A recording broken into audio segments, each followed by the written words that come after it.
Vamos a demostrar un caso clínico, un metabolismo del hierro, las causas de anemia ferropénica, lo que es historia clínica, todo lo de investigación y diagnóstico y tratamiento tanto con hierro oral como con hierro parenteral.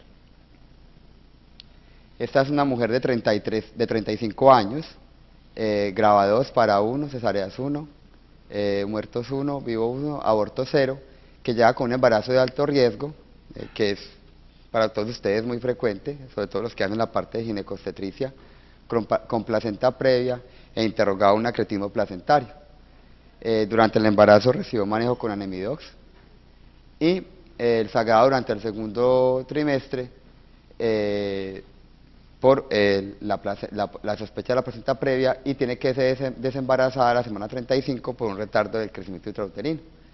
Una hemoglobina previa antes de la cesárea de 12, con unas pérdidas sanguíneas más o menos de 1500 cc de volumen y una hemoglobina posterior a la cesárea de 7.5.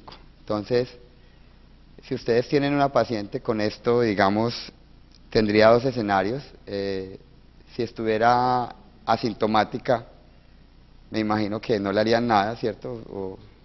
O la transfundirían, o si estuviera asintomática, por ejemplo, esta paciente con esta hemoglobina asintomática, con disnea, con cambios, con taquicardia persistente, con hipotensión, ¿alguien de aquí le pondría sangre si estuviera muy sintomática? ¿Sí? Exacto. Esta paciente pues realmente no estaba sintomática, estaba bien, estaba estable, entonces se le decidió dar manejo con hierro parenteral, pero lógico, si hubiera estado sintomática, la elección hubiera sido la transfusión, porque pues con ese nivel de hemoglobina tiene muy alto riesgo de complicaciones por la anemia. Entonces, lo primero que yo le insisto a los médicos que no son hematólogos y con los residentes que tenemos en el Hospital de Medicina Interna, es que nunca piensen, o sea, saquen de la mente que los síntomas de la anemia, de la falta de hierro es por la anemia. O sea, usted puede tener pacientes con 14 de hemoglobina y totalmente sintomáticos por ferropenia. ¿Listo? O sea, hay el compromiso de la falta de hierro a nivel del organismo se debe más a la falta de hierro que a la anemia, ¿cierto? O sea, que si llega una paciente con hemoglobina de 14 y dice, doctor, vea, yo no puedo trabajar, yo no puedo responder en mi trabajo, yo mantengo dormida todo el día. Señora, pero es que usted no tiene anemia. Es que no tiene anemia, lo que no tiene es hierro, ¿cierto? Entonces, esa paciente necesita tratamiento igual que si tuviera la anemia. Y esto es dado por varias cosas. Uno, recordemos que no solamente el hierro está presente en la hemoglobina, sino en la mioglobina, que es una proteína muscular, y en enzimas hemínicas como la citocromos. Los citocromos, como ustedes saben, son las productoras de ATP a nivel de la mitocondria, y ellas funcionan a base de hierro. Entonces, si no tenemos hierro, no tenemos producción de ATP. Y el hierro puede estar almacenado como ferritina homosiderina o como transferrina, que es la hormona que la transporta. Las mujeres, y esto lo van a ver mucho ustedes y lo ven en su consulta de preoperatoria, las mujeres son el grupo de más riesgo para tener anemia ferropénica y ferropenia, porque pues por las menstruaciones ellas tienen tendencia a tener menos depósitos de hierro. Los hombres, cuando tienen anemia ferropénica, tienen que ser muy bien investigados porque realmente en ellos sí puede haber alguna lesión a nivel de tracto gastrointestinal. Y las mujeres son menos susceptibles a las pérdidas de sangre, por eso es que ustedes ven que las mujeres en posparto o poscesárea tienen más complicaciones por anemia. Este es un reporte de la OMS, vemos como las mujeres tanto embarazadas como no embarazadas son dos grupos de riesgo muy importantes para hacer anemia. Esta es una publicación de Lancet, en el cual también hablan de los grupos de riesgo, y nuevamente tenemos las mujeres en embarazo y las mujeres no embarazadas como grupos etarios de riesgo, ¿cierto? Tanto para anemia como para deficiencia de hierro. Esta es la distribución de deficiencia de hierro a nivel del mundo. Esta es la enfermedad más común que existe. O sea, no existe una enfermedad más común que la deficiencia de hierro y la anemia por deficiencia de hierro. Y ven el África, lo ven todo rojito, ¿cierto? En el África, básicamente, el déficit de hierro es un problema epidemiológico muy importante y una cuña importante, el hierro es de las sustancias más importantes para el desarrollo cerebral en los primeros 5 años. O sea que por eso el África siempre seguirá siendo lo que es el África, porque su población no va a tener un buen desarrollo cerebral en los primeros 5 años, así que desafortunadamente están condenados todavía a continuar como es hoy en día ese continente. Los hombres tienen requerimientos de hierro, digamos, mucho menores que las mujeres, y una mujer que menstrua tiene un requerimiento mayor, y más aún si está en embarazo, ¿cierto? Los niños también tienen un requerimiento importante, y desafortunadamente el hierro que consumimos no es un hierro que se absorbe de manera adecuada. Este es el ejemplo clásico de una mujer. Esta es una mujer en edad fértil, una menstruación, viene el primer semestre de embarazo, aquí no hay consumo de hierro, pero después en el segundo y tercer trimestre vemos por el feto y la placenta, el consumo de hierro se aumenta muchísimo, viene una disminución de la masa eritrocitaria y esto se correlaciona con una disminución en el nivel de hemoglobina y por eso vemos que en la mujer los niveles de hemoglobina se toleran hasta 11 como normales. Después viene la lactancia y después viene la menstruación y el posparto que también consumen gran cantidad de hierro. Las pérdidas del embarazo de hierro totales pueden ser hasta de 1000 miligramos de hierro, o sea, son súper importantes. Yo no sé si aquí hay anestesiólogos dedicados a obstetricia. De pronto hay alguno que trabaje en una clínica. ¿Todos? Listo. Entonces, esto es para todos porque realmente tienen contacto con este tipo de pacientes. Esta definición esta es una publicación reciente del New England del año pasado, cómo se definen las diferentes patologías asociadas con deficiencia de hierro. Entonces tenemos la anemia de enfermedad crónica, las anemias de enfermedad crónica que ustedes van a ver en el preoperatorio, por ejemplo, las pacientes con artritis reumatoidea que les llega al preoperatorio, las pacientes con falla renal, las pacientes infectadas, las pacientes con algún tipo de enfermedad inflamatoria, los que están en UCI que tienen que ser pasados a cirugía. En general, todos tienen déficit de hierro, ¿cierto? Ahora les voy a mostrar por qué los pacientes con patologías inflamatorias realmente en el fondo lo que tienen es un déficit de hierro. O sea, tienen hierro, pero no lo pueden usar. La deficiencia funcional de hierro, ¿cierto? Son pacientes, por ejemplo, que a pesar de que tienen buenos depósitos de hierro, no los pueden usar adecuadamente. La deficiencia de hierro que hablábamos ahora, que son los pacientes que tienen falta de hierro pero sin anemia. La anemia ferropénica, los pacientes que tienen hierro en grandes cantidades, pero por algún problema hematológico, digamos un síndrome mielodisplásico, no lo pueden usar. Y anemia con deficiencia de hierro refractarias al hierro oral. O sea, hay pacientes que a pesar de que usted les ponga hierro oral, nunca van a mejorar de la anemia porque son refractarios al hierro oral.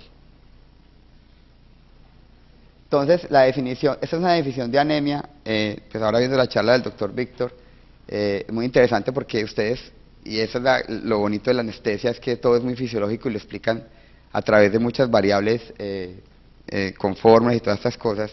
Digamos que uno en medicina interna no es una definición más concreta. Aquí en el caso de la definición de anemia es una masa insuficiente de glóbulos rojos para entregar adecuadamente oxígeno a los tejidos periféricos y en la práctica es una reducción de los niveles de hemoglobina o hematocrito. Yo les quiero hacer una pregunta. Ustedes, de los pacientes que ustedes recuerdan de haber visto, digamos que tienen que ir a urgencias a ver a un paciente para una cirugía por anemia y lo encuentran, ¿cuál recuerdan el nivel más bajo de hemoglobina que han visto en una persona? O sea, 6. Sí, o sea, ustedes llegan, lo llaman, o en UCI, más en urgencias porque el paciente llega a urgencias, que los llamen a ver ustedes 5, ¿alguien ha visto niveles más bajitos de hemoglobina alguna vez? 3. Listo. Yo he visto hemoglobinas de 1 y con la persona viva, ¿cierto? Yo estaba interno en Manizales, me acuerdo que tenía 3 de hematocrito y la señora parpadeaba y pues hacía disnea. Pero, o sea, para que ustedes miren la capacidad que tiene el organismo de adaptarse a la falta de hemoglobina. O sea, una anemia de enfermedad crónica se tolera muy bien si se instaura lentamente. O sea, si una anemia se va instaurando poco a poco y desafortunadamente las personas se acostumbran a vivir con ese tipo de hemoglobinas. Esta es una publicación de Blood. Blood es la revista de la Sociedad Americana de Hematología del 2006. En esta publicación pues tratan de acuerdo al grupo etario, de dar los niveles de hemoglobina. Tenemos que los hombres blancos manejan un nivel de hemoglobina más o menos de 13, las mujeres blancas un nivel de hemoglobina de 12, 12.9, los hombres negros tienen un poco menos de hemoglobina, igual que las mujeres negras. La raza negra en general tiene tendencia a tener un poco de niveles más bajos de lo que son glóbulos rojos y de glóbulos blancos. Entonces vamos a entrar un poco en el terreno de la fisiología.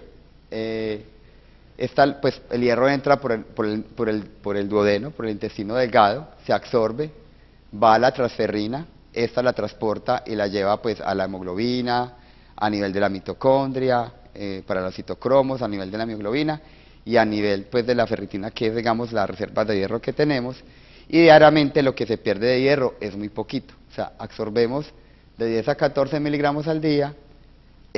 Finalmente de ese hierro del hierro que consumimos 10 a 14 miligramos, absorbemos 2 miligramos al día y el resto se pierden. Y las pérdidas normales son estas, o sea que realmente todo el metabolismo del hierro es un reciclaje. O sea, siempre que tengan un paciente con anemia ferropénica, tiene que pensar que el paciente está perdiendo hierro. Esto es muy importante porque cuando usted se pone a leer las guías, por ejemplo, de gastroenterología de los gringos, ellos ¿qué hacen con una anemia ferropénica? Le hacen colono, le hacen endoscopia, si está normal vuelven y repiten colono y endoscopia, y en algunas guías inclusive, si no encuentra nada, da hierro para mirar respuesta. Nunca hagan eso.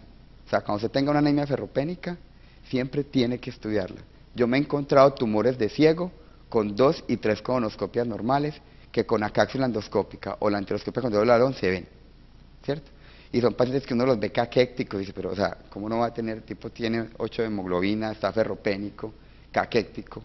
No, no tiene nada, no tiene colon, no tiene nada en estómago, y en la cápsula sale la masa en ciego. Entonces siempre, hasta el cansancio, investigar la causa de anemia. Recientemente tuve un paciente, un ejecutivo de EPM, en consulta, año y medio con anemia, con una diarrea, le buscábamos, y hace 3 meses, en una cápsula, que ya vaya como 3 o 4, le pillamos una enfermedad de Crohn. O sea, se le dio rasgos, se metió con enteroscopia, se biopsió, y le encontramos una enfermedad de Crohn, y el tipo hoy en día está perfecto con su tratamiento. O sea, siempre la ferropenia, en general, tiene una causa, y ahí siempre hay que buscarla. Entonces, esto es una figura, esto es New England. Ustedes saben que el New England se caracteriza pues por sacar unas figuras, unas gráficas muy bonitas, y esto cambió la historia del metabolismo del hierro. Estas partículas verdes que ven acá es la axidina, ¿cierto? La axidina se descubrió a finales de los 90 y permitió entender el metabolismo del hierro. La axidina es una hormona producida a nivel del hígado, ¿cierto?, que regula la absorción del hierro. ¿Dónde actúa la axidina? En un canal que se llama la ferroportina. La ferroportina está ubicada en 2 lugares a nivel de nuestro organismo. Está a nivel de la parte interna del enterocito, o sea, el que tiene contacto con el vaso sanguíneo, y a nivel del macrófago, ¿cierto? Aquí tenemos, entonces, aquí ingresa el hierro, esta es una célula del duodeno, donde absorbe el hierro, entra el hierro acá por este canal que es el DMT1, que transporta el hierro a nivel del enterocito, ¿cierto? Aquí se almacena como ferritina y posteriormente pasa a nivel de la ferroportina para dirigirse a la circulación y ser transportado por la transferrina. Entonces, cuando tenemos buenas reservas de hierro, la axidina se sube, ¿cierto? Entonces, al subirse la axidina bloquea la ferroportina y no necesitamos tener gran cantidad. Cuando hay bajas reservas de hierro, la ferritina se aumenta y la ferroportina se abre, y esta se encarga de absorber todo el hierro.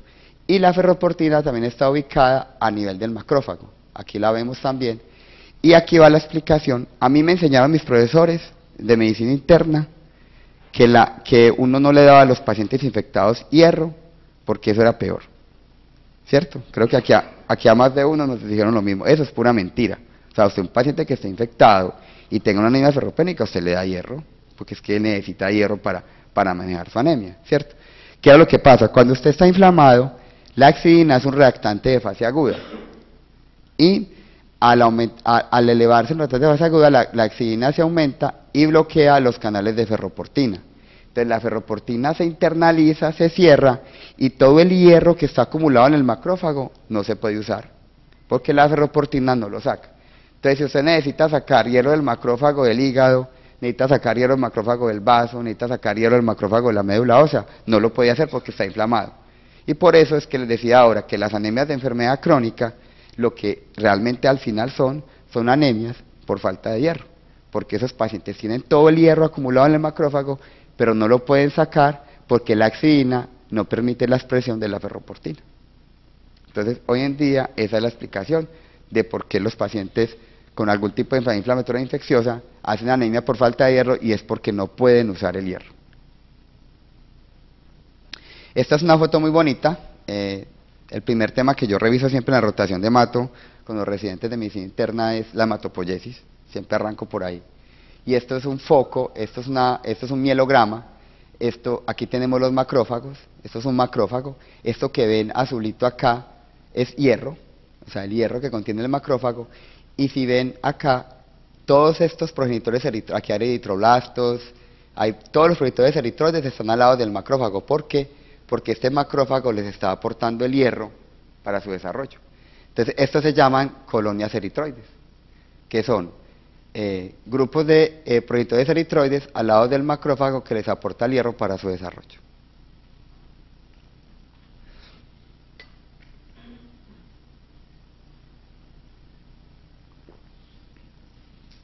Y esta es la tinción que hacemos para ver el hierro a nivel de médula ósea, que en algunas ocasiones nos toca hacer. Esto es un progenitor eritroide, un eritroblasto con hierro alrededor. Otra gráfica del New England, ya esta es un poco más grande porque esta nos va a mostrar cómo es todo el metabolismo. Aquí tenemos pues todo lo que tiene que ver con el hierro y asociado con la eritropoyetina. Ustedes siempre van a ver, y me imagino que en los estudios que ustedes leen de anemia preoperatoria y manejo de anemia preoperatoria, siempre van a encontrar hierro más eritropoyetina como una forma muy buena de optimizar el nivel de hemoglobina para las cirugías. Y es claro porque tanto el hierro como el EPO trabaja muy de la mano para la producción de los glóbulos rojos. Aquí vemos cómo es importante el hierro para el músculo, para el corazón, cómo se absorbe por el enterocito y cómo la exidina, que ya habíamos hablado de ella ahora, es la que regula finalmente todo el metabolismo. Hoy en día ya están en estudio medicamentos que van a bloquear la exidina para el manejo, por ejemplo, de hemocromatosis, ¿cierto? Lo bonito de estos descubrimientos es que finalmente sobre estas moléculas empiezan a intervenir y a hacer terapias farmacológicas. Aquí les voy a mostrar un poco de las enzimas que contienen, las proteínas que contienen hierro, la hemoglobina, la mioglobina, transferrina, ferritina, hemosiderina, los citocromos que hablamos ahora que son tan importantes, toda esta cantidad de enzimas. Entonces, yo quiero por favor que después de esta charla se saquen de la cabeza que los síntomas de deficiencia de hierro son por la anemia. O sea, la gente hace síntomas por deficiencia de hierro, por falta de hierro y no por la anemia. O sea, yo he tenido pacientes en la consulta con anemias ferropénicas con 8 de hemoglobina, completamente asintomáticos. Y he tenido pacientes con 15 de hemoglobina y que no son capaces ni de caminar. Esta es la molécula de eritropoyetina, parece la bandera de Colombia, pero no es pues me pareció curioso, pero no es la bandera de Colombia en forma de eritropoyetina.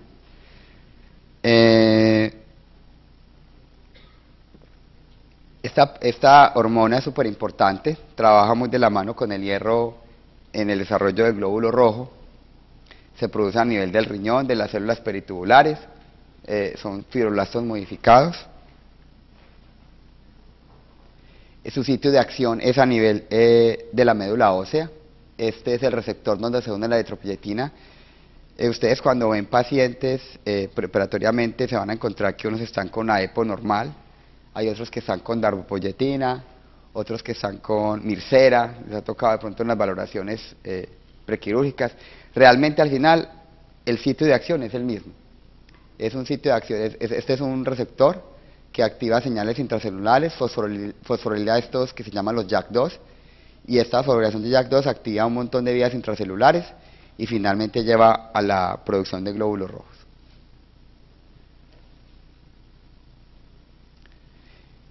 lo que hablaba el doctor Víctor ahora, de todo lo que tiene que ver con los HIF, que finalmente son los sensores. Uno produce EPO, no por anemia, sino por hipoxia.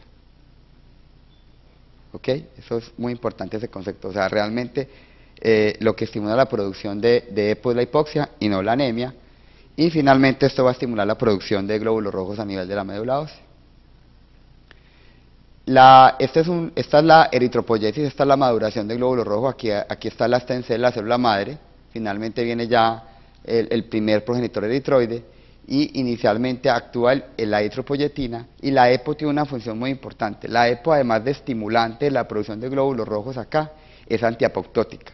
O sea, la EPO hace que el glóbulo rojo dure más tiempo circulando. Y después viene el hierro, y ambas actúan de manera conjunta para producir los glóbulos rojos. Entonces, importante en la historia clínica con ustedes, yo no sé hoy en día cómo está el papel del anestesiólogo cuando hay una anemia en el prequirúrgico, ¿cierto? Yo en el hospital tengo mucho contacto con anestesia, tengo muchos amigos anestesiólogos, pues amigos de almorzar y todo esto. Y generalmente me llaman y me dicen, vea Kenny, tengo ese paciente que estoy viendo, tiene hemoglobina de 9, tiene estos parámetros, y realmente hoy en día uno ve que el anestesiólogo está como muy orientado más o menos, o sea, cuando me cuentan, uno se da cuenta que hoy en día el anestesiólogo tiene muchas bases de, pues sabe si puede ser B12, si ácido fólico, si puede ser falta de hierro. Entonces, yo pienso que es muy importante que el anestesiólogo haga el estudio de la anemia, y ya en el caso de que de pronto ya haya cierto grado de dificultad para el diagnóstico, pues ya se lo mande al hematólogo, al internista para seguir el estudio. Pero yo creo que el anestesiólogo tiene que, en este punto, ser un médico que conozca muy bien cómo se orienta lo que tiene que ver con anemia. Con respecto a la ferropenia, es muy importante interrogar las ingestas de hierro. Yo me he encontrado pacientes con déficit de hierro, por ejemplo, por tomar té verde, tomar mucho café, tomar sales de magnesio, o sea, infinidad de cosas que la gente consume que uno no se imagina que bloquean la absorción de hierro, síntomas de malabsorción, sangrado gastrointestinal, todo lo que tiene que ver con el embarazo, pacientes que no toleran la terapia oral y nunca mejoran, y el consumo de sustancias. Esa pregunta es muy bonita porque la pica es el consumo de cualquier sustancia extraña.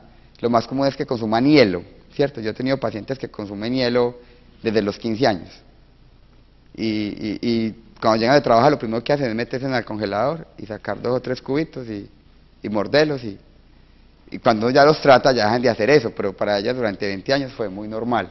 He tenido pacientes que se pegan de las paredes a comer cal, se comen la tierra de las matas de la casa, ¿cierto?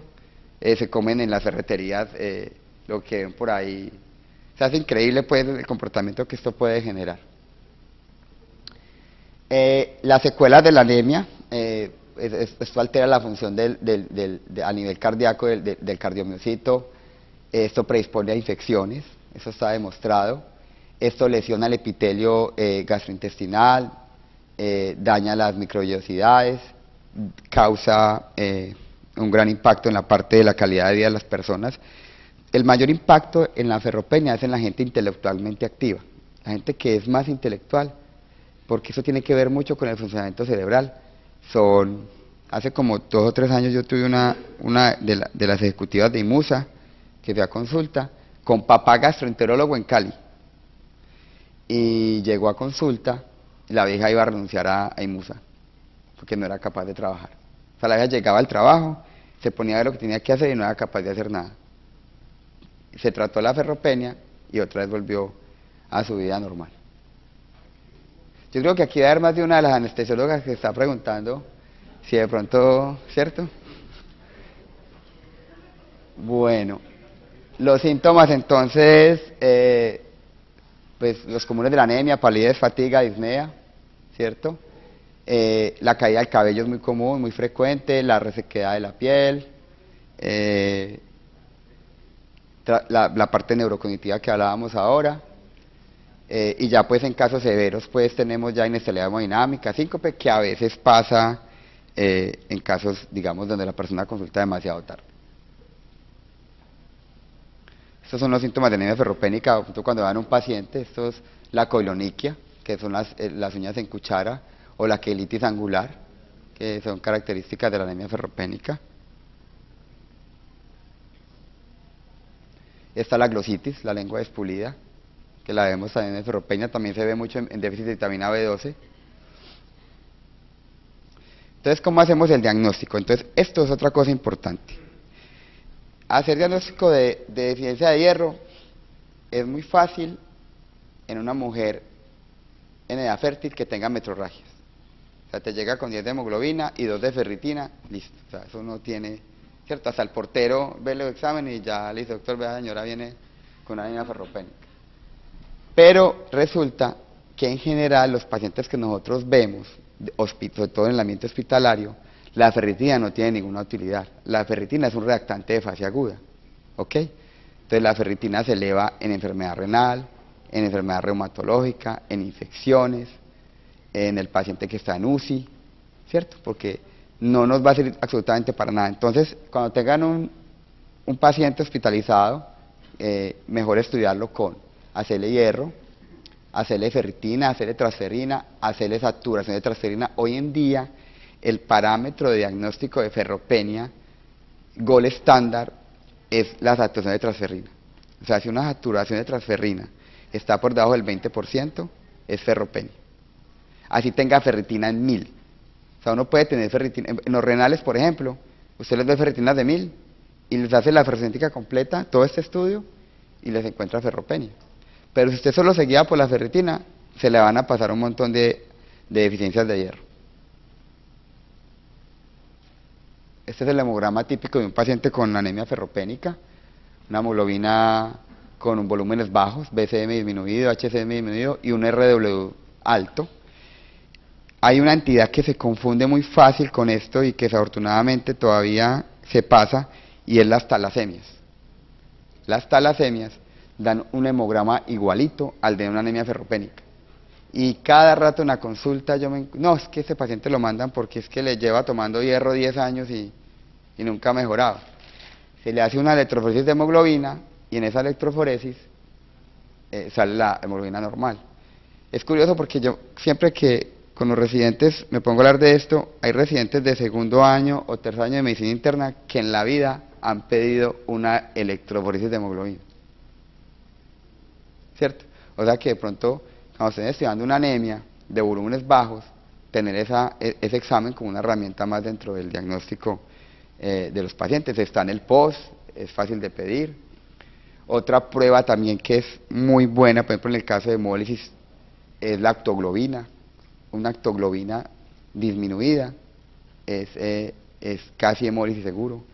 En el hospital yo me he llevado sorpresa con el grupo de hepatología.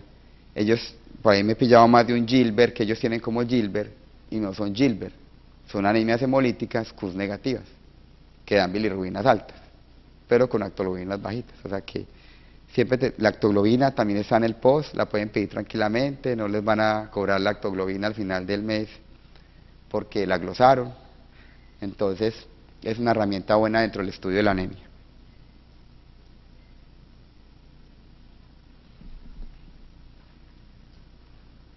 Esta es la sangre periférica de una anemia ferropénica, microcitosis, hipocromía y anisocitosis.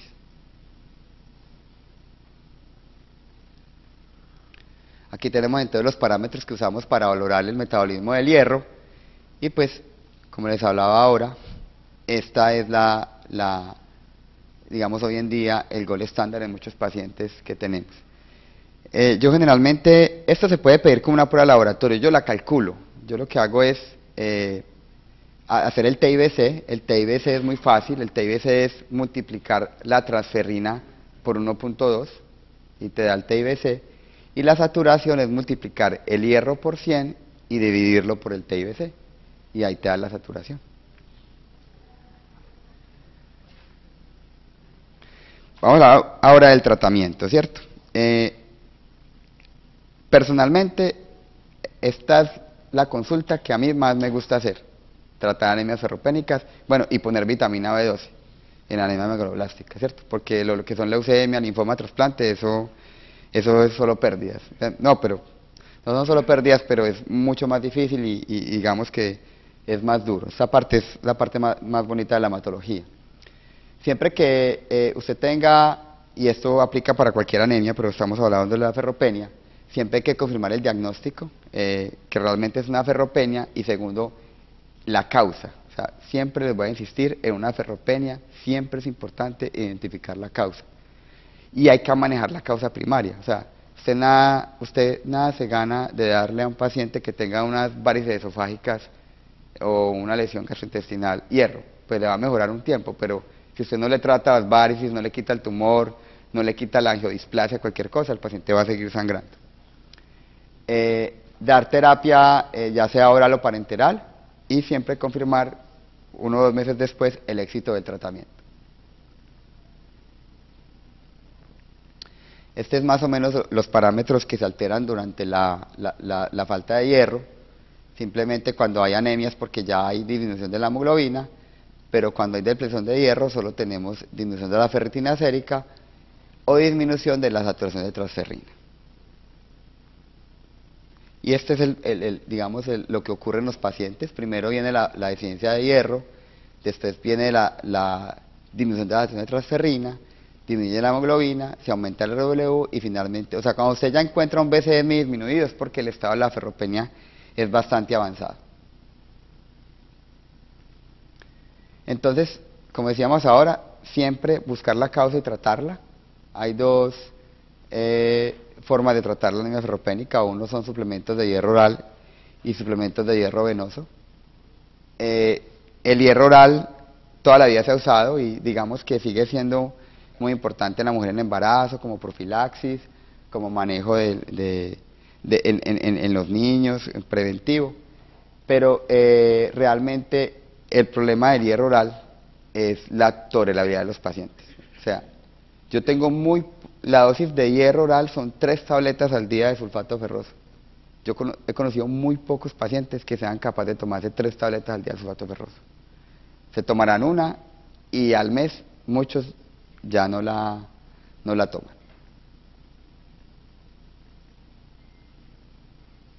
Entonces, cuando tengamos un paciente con hierro oral, si no hay respuesta, está haciendo el diagnóstico adecuado, o sea, realmente es una falta de hierro lo que tiene el paciente se está tomando el hierro, y esto ocurre mucho con el hierro oral. Hay evidencia de malabsorción, existe evidencia de pérdida de hierro persistente, ¿cierto? Entonces es importante tener en cuenta todas estas preguntas a la hora de dar hierro oral. ¿Qué problemas tiene el hierro oral? No hay adherencia en el 50% de los casos, requiere que el tracto gastrointestinal esté intacto para poder que se absorba, da estos síntomas, sobre todo este sabor metálico y la constipación son muy severos, y estos 2 síntomas son los que llevan principalmente a la suspensión del tratamiento. Y pues hoy se sabe que los efectos gastrointestinales son más frecuentes con el hierro oral. A mí generalmente la consulta que me llega de hemato, me llega ese tipo de pacientes, o el que no responde al hierro oral, o el que no tolera el hierro oral, o el que tiene anemias severas muy sintomáticas, que pues no serían para manejo con hierro oral. Siempre tratar de que el paciente tome vitamina C concomitante. Hay compuestos que vienen con vitamina C, tabletas, pero la vitamina C, el ácido ascórbico, lo que hace es, generalmente el hierro que tomamos es férrico, pero para absorberse tiene que convertirse en ferroso.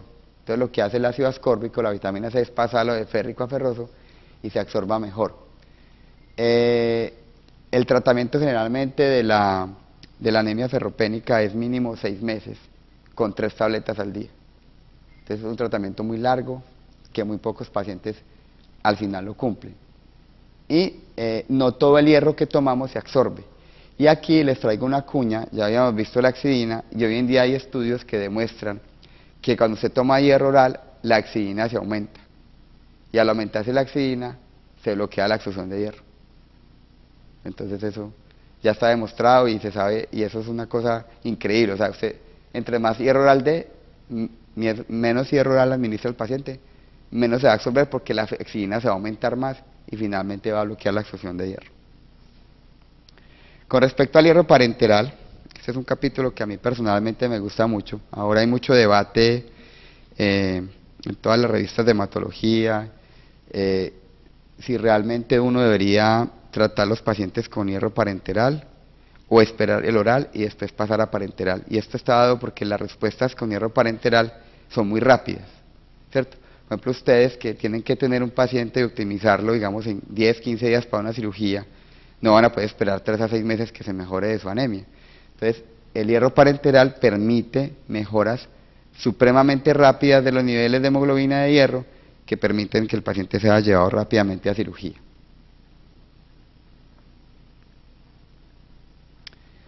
¿Cuáles son las indicaciones de hierro parenteral? Esto es publicado también en New England. La primera es la falla de la terapia oral, que como vimos es muy frecuente. La segunda es la intolerancia al hierro y digamos, el tratamiento refractario al hierro. La necesidad de una recuperación rápida, aquí entran los pacientes de ustedes, los que van para cirugía, que es relativamente, no la urgente, porque la urgente se necesita transfusión, porque pues no hay otra, pero es un paciente que usted quiere optimizar en 8 o 15 días, o que quiere llevar un nivel de hemoglobina más alto para poderlo operar. Yo me acuerdo, hoy en día existe, digamos, cuando uno usa hierro y EPO, preoperatoriamente para optimizar niveles de hemoglobina, hoy en día ya se sabe que usted, después de que pase por encima de 12 o 13 de hemoglobina, viene mucho riesgo de complicaciones tromboembólicas, ¿cierto? Pero yo me acuerdo,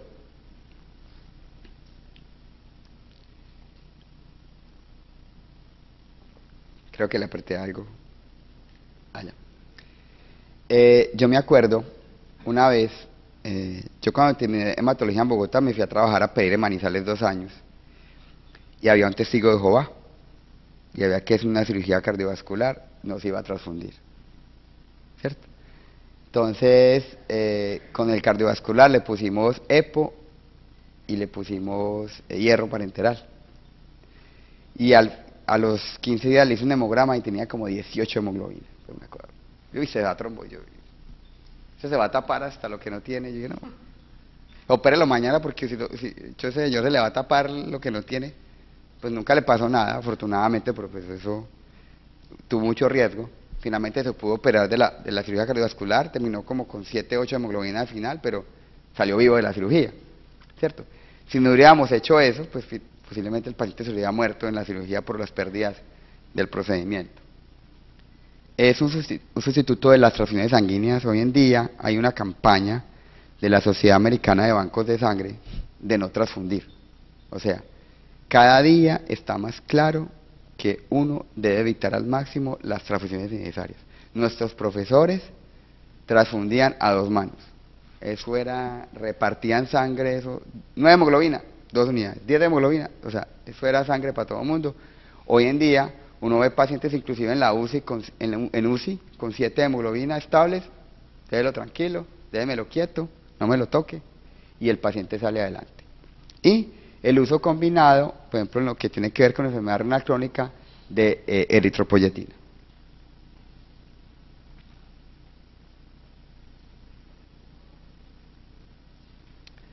Entonces, existen hoy en día 3 tipos de hierro parenteral, y aquí quiero hacer un paréntesis porque a mí inclusive me tocó el hierro dextran de alto peso molecular, y aquí a muchos les tocó poner ese hierro que había que monitorizar al paciente, reservar cama en la UCI porque hacían shows anafilácticos, ¿cierto? Entonces, sobre todo los médicos de generaciones más, digamos de los 80, 70, le cogieron mucho hierro, mucho miedo al hierro intravenoso. En estos días tuve un paciente médico de unos 70 años más o menos que le dije que le iba a poner hierro intravenoso y el señor dijo, no, a mí no me pone eso porque eso es horrible. Claro, él quedó con el mensaje de que el hierro intravenoso era muy peligroso. Hoy en día es completamente seguro. Yo en mi vida, ni de internista de hematólogo, he visto una muerte por hierro parenteral. Y el hierro carboximaltosa, que es un hierro que lleva muchísimos años de uso fuera del país, recientemente está en Colombia, y que la ventaja de este hierro es que se administra supremamente rápido. Usted en una o 2 dosis de 15 minutos suple todo el hierro que necesita un paciente que necesitaría 6 meses con terapia oral.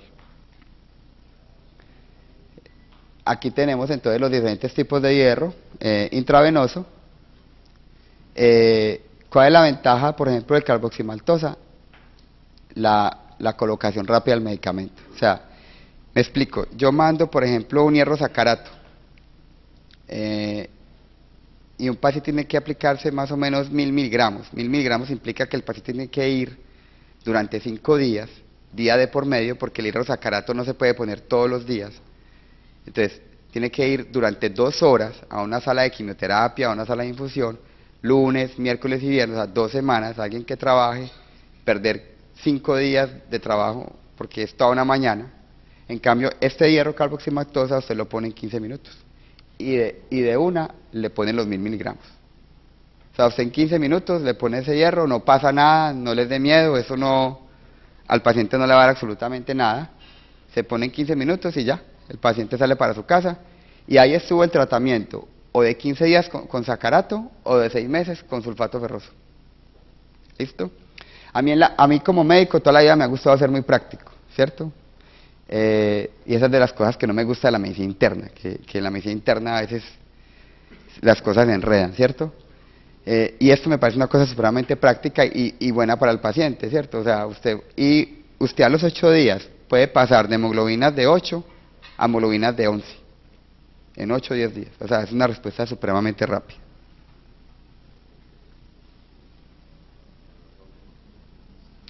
Y hay estudios de costo-efectividad, porque hoy en día, con todo esto del costo en salud, se están haciendo estudios de costo-efectividad. Yo no sé si en anestesia, viendo que también existen, igual, ¿cierto? Entonces, si ustedes ven acá, este es un estudio español, y vemos, por ejemplo, aquí está Venofer, otro tipo de hierro sacarato, y aquí está el carboximaltosa, y al final, o sea, la ampolla del carboximaltosa es mucho más costosa, pero lo que se ahorra al paciente en salas de quimioterapia, o sea, derecho a sala, derecho a infusión y todas esas cosas, finalmente este hierro termina siendo más barato que el otro hierro. Personalmente, yo hoy en día, con los pacientes que les voy a poner hierro parenteral, les planteo los 2 escenarios del sacarato. Inclusive hay veces que el sacarato requiere ponerse por 10 aplicaciones, porque hay gente que requiere hasta 2000 miligramos de hierro intravenoso.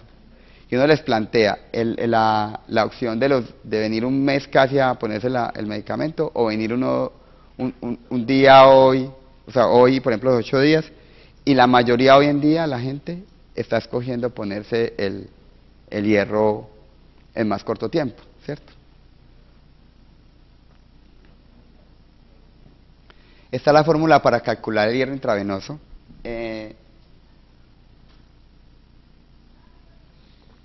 Yo no sé ustedes cómo se sienten para formularlo. O sea, digamos, si a usted le llega un paciente con... ¿Qué tan común es que ustedes manejen las anemias cuando las diagnostican? ¿Las manejan o finalmente se las termina mandando al internista para que él haga como el manejo y se las devuelva? Ok. Ok. Esta es la fórmula. La fórmula incluye 2 cosas muy grandes: el déficit de hierro, o sea, lo que el paciente le falta de hierro, y las reservas que el paciente debe tener normalmente. Porque una persona, por ejemplo, de 40 a 50 kilos, más o menos como hierro corporal tiene 500 miligramos, pero alguien, digamos, de 70 a 80 kilos puede tener reserva hasta 1000 miligramos. Eso usted se lo suma de 500 o 1000, después de calcular esto, se lo suma de acuerdo al tamaño o al peso del paciente. Los trabajos que existen de hierro parenteral pues son muchísimos, realmente, tanto en pacientes de medicina interna como en pacientes de obstetricia, en pacientes de anestesia, de quirúrgicos, ¿cierto? Yo solamente traje aquí algunos artículos para mostrarles cómo el hierro intravenoso es mucho más efectivo en aumentar las reservas de hierro previo a un procedimiento quirúrgico, o en el caso de una anemia postparto, por ejemplo, como es este artículo.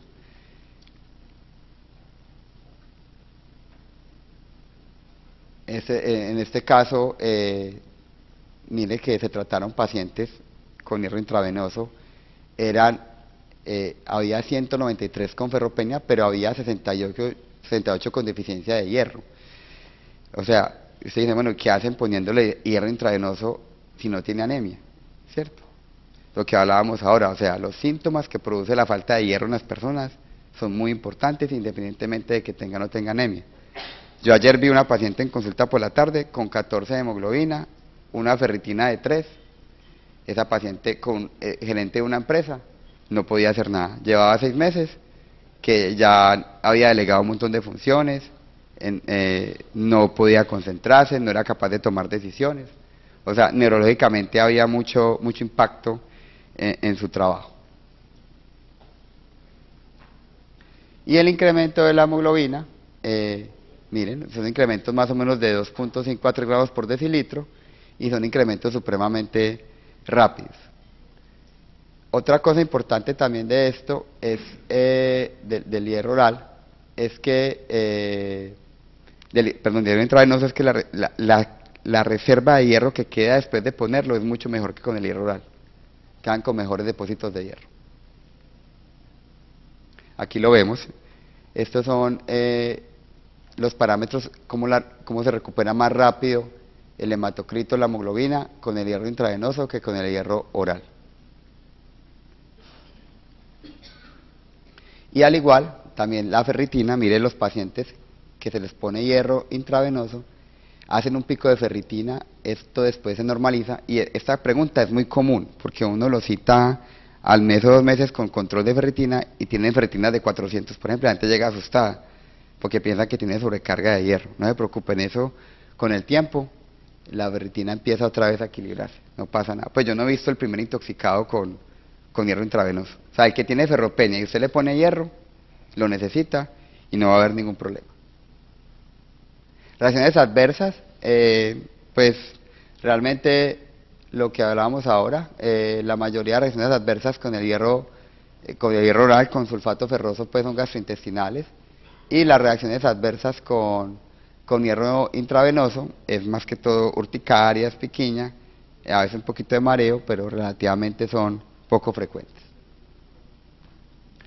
Otro ejemplo de pacientes tratados, por ejemplo, en posparto, con anemia ferropénica, miren cómo el nivel de hemoglobina se eleva mucho más rápido en pacientes con el hierro intravenoso comparado con el hierro oral, y la respuesta se alcanza mucho más rápido con el hierro intravenoso.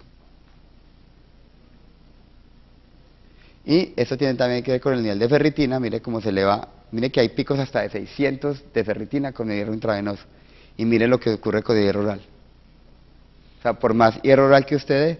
Entonces, yo hoy en día me pregunto si con estos hallazgos y con la fisiología, por ejemplo, eso que les conté yo ahora de que tomar hierro oral aumenta la axidina y finalmente bloquea la absorción de hierro, ¿qué irá a pasar con eso? Ahora hay muchas editoriales si realmente no abandonar el uso del hierro oral, ¿cierto?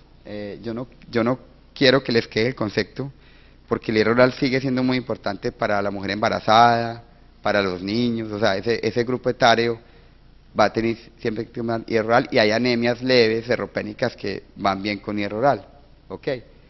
Pero hay muchos pacientes con anemias muy sintomáticas o con ferropenias muy sintomáticas que van a requerir, o su mejor manejo va a ser el hierro intravenoso.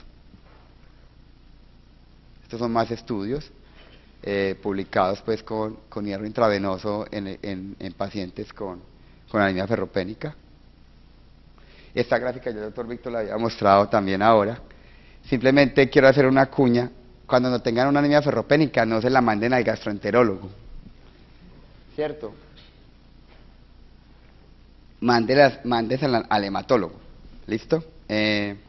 No lo digo porque tenga nada en contra, inclusive ahora me encontré con los gastros del hospital que estaban aquí en una cosa de Procaps, que son amigos míos, porque gastro y hemato se unen mucho a través de la anemia ferropénica, del lobo de Rendú, no se acuerdan del lobo de Rendú, esas telangiectasias, bueno, hay muchos pacientes con eso, pero por ejemplo, uno ve los gastros a veces estudiando anemias ferropénicas y de una se van con la cápsula, con la enteroscopia, porque ellos son más intervencionistas. En cambio uno empieza, no, venga, hagámosle la endoscopia primero, la colono, cómo está la menstruación, ¿cierto? Entonces, yo pienso que más que el gastroenterólogo, el médico indicado para enfocar una anemia y hacer un tratamiento. O sea, en la ferropenia uno puede encontrar enfermedades que ustedes en la vida imaginarían. O sea, uno puede encontrar una hemoglobina paroxística nocturna que debuta con anemia ferropénica, ¿cierto? Que es una enfermedad muy rara, y hay enfermedades supremamente raras que debutan como ferropenia, que necesitan un ejercicio diagnóstico muy profundo, ¿cierto? Entonces, y para terminar, solamente hacer una cuña, generalmente cuando existe la anemia preoperatoria, la combinación de EPO más hierro intravenoso, creo que aquí la usan ustedes, ¿cierto? Eso es muy frecuente el uso. A mí me gusta muchísimo. O sea, usted poner EPO sola sin hierro no hace nada, no sirve, ¿cierto? La EPO siempre va de la mano con el hierro. Y ustedes ven, por ejemplo, en enfermedad renal crónica, que uno creería que la anemia de enfermedad renal crónica es por falta de EPO, porque pues la EPO se produce en el riñón, y cómo esos pacientes mejoran muchísimo más cuando se les pone hierro. Entonces siempre tratar de usar la combinación de EPO más hierro. Hay una cosa importante, esto va avanzando tanto, yo les mostré ahora lo de la vía del JAK, toda esta vía de estimulación de la eritropoyetina, y el doctor habló de los HIF. Lo que se viene ahora en manejo, por ejemplo, de anemia en falla renal, tiene que ver todo con HIF, con estimular los factores inducibles de hipoxia. O sea que en unos años ustedes van a ver cómo la EPO desaparece y van a llegar moléculas que lo que van a actuar es a nivel del núcleo, a nivel de receptores y todas estas cosas, ¿cierto? Esto va a cambiar mucho y realmente el manejo de la anemia en todos los contextos cada día cambia más, y cada día es más importante, digamos, disminuir el uso de transfusiones. Nosotros tenemos una anemia donde nunca transfundimos, y es la anemia hemolítica autoinmune. O sea, en la anemia hemolítica autoinmune, inclusive podemos dejar que el paciente llegue a hemoglobinas de 4, y si está tranquilo, uno no le hace nada. Porque cuando usted transfunde anemias hemolíticas autoinmunes, tiene el riesgo de hemoglobinuria y lesión renal. Yo ya he visto en mi consulta varios pacientes en falla renal crónica en diálisis, porque en algún momento por una anemia hemolítica autoinmune lo transfundieron masivamente y le dañaban los riñones. Entonces, para que ustedes miren la capacidad de tolerancia del organismo con respecto a la anemia. Entonces, como conclusiones, investigar la causa de la ferropenia, solo administrar suplementos de hierro cuando tengamos la causa establecida. O sea, nunca empezar un hierro terapéutico a ver si responde o no responde. Pues si es ferropénica le va a responder, pero ¿usted qué le está tratando? ¿Cuál es la base de la ferropenia? Y el hierro intravenoso es una opción de tratamiento con mejor tolerancia y respuesta más rápida, y tiene un mayor impacto. Ya vimos que cuando usted pone hierro intravenoso la hemoglobina aumenta más rápido y los depósitos de hierro son mucho mejores con el tiempo, y tener en cuenta el problema con el hierro oral, sobre todo la tolerancia gastrointestinal. Muchísimas gracias por la atención.